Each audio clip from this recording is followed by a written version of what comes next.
Қанды кек. Қайрақбай кеткен соң, Иманберді өзінен өзі ойланып, басын шайқады. Өте қызу бала. Бір сойқанды шығармаса игеді. Болыста өзінің тісі де бар екен.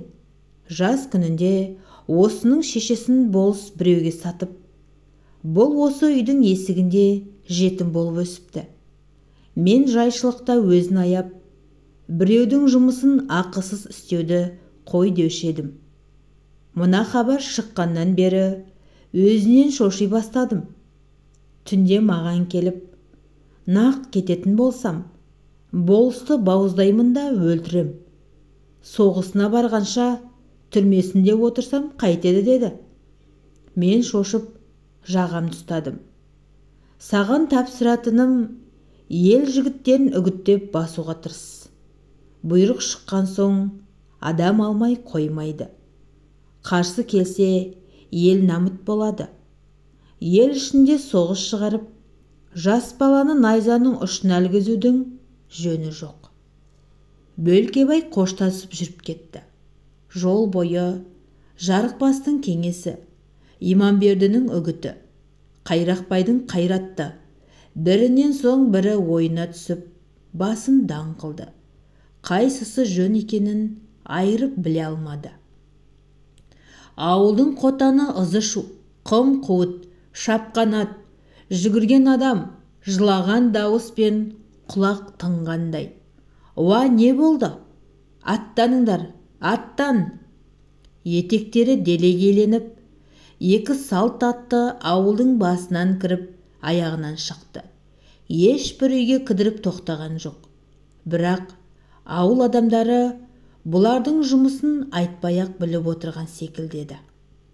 Аттан деген дауысты естісімен ер азамат өре тұрып, жүген алып жылқыға жүгірісті. Түскі ыстықта бүгелектеп жыландай шумақталып тұрған жылқы быт-жыт болып бөлінді.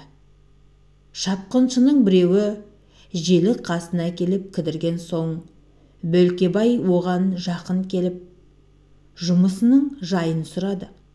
Бұжыр бетті қара жігіт екен. Самайының кірі айғызданып ағып, ат үстінде тұрып, демін зор қалады. Ақ көбігі ағып терлеген қара дүнен тыпыршып тұрғысы келмейді. 500-дей жігіт жиналып, ішінде Жарықбас бар. Екінші ауылға келіп қалды. Сол жерге жиналып, содан болысқа барып, списікті алып өртейміз деді. Списікті өртегенмен бармай қалуға болар мекен деп, Бөлкебай желкесін қасыды. Болады дейді. Списік өртенсе, қайтадан жаз бермесе, адамды қайдан тауып алмақшы? Бөлкебай ойланып, тағы сөйлегенше, шапқыншы жігіт қаракер дөненді борбайға салып жіберіп, жөнеп те кетті. Ауыл жігіттері аттарына мініп, ауылдың тұс-тұсынан андағайлап шыға бастады. Атыңды ертедің бе деді біреу Бөлкебайға. Бөлкебай не дерін білмей апалақтап қалды. Бармаймын деу қиын соғып, шарасыдан бұда еретін болды. Алды артын жинап алған соң, бұл шыққан жігіттер аттың басын қара томырға қарап түседі. Желе шоқытып жүре бергенде, алдыңғы жақтан бас қамшыны деген дауыс шықты. Тобылғы сапты қамшы ат бауырына орала тартылды. Шапқан аттың тұяғы жолдың тозаңын уыстап аспанға атты. Жайлаудың жазық даласы асқа жиналған адамдай болып қыбырлап кетті.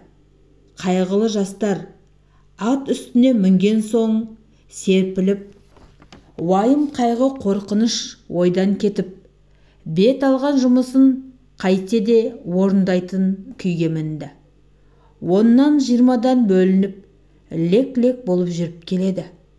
Үн жоқ. Бірінің ішіндегі сырды екіншісі айтпай сезіп келе жатқан секілді. Бірі бастаған жұмысты екіншісі аяқтайтын сияқты. Ел үстін басқан қара тұман, азамат басына іліккен тұзақ, Осы жолы быт-жыт болып үзіліп, ел жастары содан бұлай еркін тыныс алатын секілді.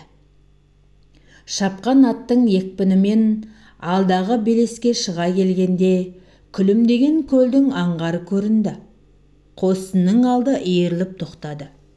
«Уа, не бар? Кеңесеміз» дейді. «Сөзді бір жерге байлаймыз» дейді. Аттарын шарт түйіп тастап, ортаға келіп бәрі де отыра қалысты. Алқа қотан отырған жұрттың қақ ортасында Жарықбас отыр. Боз желбейдің бір құлағын жымқырып алыпты.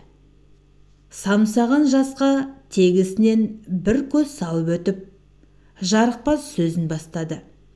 «Уа, балалар, жасымнан тентек болып, басымды жардырғаннан Жарықбас атанып едім. Мен тентектікті елге емес, елдің басты адамдарына істеуші едім. Олардың қанжығасында жүруді өзіме ар көруші едім. Енді жасым 60-тан асып, сақал мұртым тегіс ағарған кезде үйде тыныш отырсам да болатын еді. Бірақ сендердің басыңа төнген қара күн мені амалсыз атқа мінгізіп отыр. Сендер үшін өзімді құрбандыққа атап шығып отырмын. Болыстың хабарын өздеріңде естіген шығарсыңдар. Жастарды матап, іспесіктап жатқан көрінеді. Бұрысына күйдірсе, онда бір сәрі ғой. Болыс жалмауыздығын бұрынғыдан да асырып, топалаң кезіндегі қойдың кебін келтіріп отыр. Азамат жанынан, ел малдан түңілетін күн туғанда, болыс абыройды, арды, ел қамы дегенді былай қойып, құлқынын тойдырудың қамына кірісіп отыр.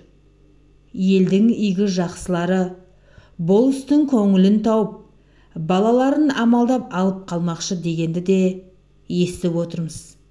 Ал жастар, көп айта беріп қайтейін. Біз бет алып шықтық қой, барармыз. Барғанда не істемекшіміз? Осыны ойлағандарың бар ма? Жұрт біріне бірі қарап, күбір сөзге кіріп, аз кем бөгелді. Бір мезгілде арт жақта отырғандардан болысты өлтіру керек деген дауыс шықты. Бөлкебай жалт қарап тани кетті. Қайрақбай еді. Ол қамшысын бүктеп, қайратты бойын кернеп, жүгініп алып еді. Шын айтасыңдар ма? Шын айтамыз. Өлтіру керек. Отырған жұрт бірден қозғалып, теңселіп, дабыр сөз басталды. Сөйлеген сайын көпшілік өлтіру деген сөзді пысықтап, одан басқаны ауызға алмады. Өлтіргенде бір адамға бәріміз бірден жабыспаймыз ғой. Осы көптің ішінен белсеніп шығатындарың бар ма, деді Жарықбас. Мен шығамын деп Қайрақбай ұшып тұрды. Жұрт селт еткендей болып, бәрі де соның бетіне бажырайысты. Жаман айтпай жақсы жоқ. Түбінде ондай-мұндай іс болса, осы отырған бәріміз де жауапты боламыз. Мен өлтірген жоқ едім деп ешқайсың бас тартпайсыңдар. Ондай ойлардың барларын осы бастан ашып айтыңдар, деді Жарықбас қалың топты көзімен бір шолып өтіп. Отырған жұртта бас тартушы болмады. Тілектің бірлігіне бата қылысты. Атқа мініп, «Я аруақ» деп қамшыны басып жібергенде аттың дүрсілімен жер күңіренген тәрізденді. Ыбыраш болыс жастыққа шынтақтай түсіп, жанында жатқан күміс сауыттан шылымын алып тартты. Шырайы ашық, бұрынғыдан зілденіп тұнжырамай, үйде отырғандардың әңгімесіне араласып, шүйіркелесіп отыр.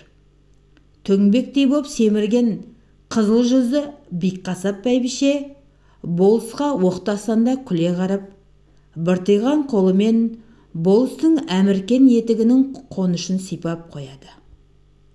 Жалғасы келесі бөлімде. Канал ұнаса лайк басып пікір жаза отырыңыздар. Бұдан да қызықты әңгімелерді айтатын боламын.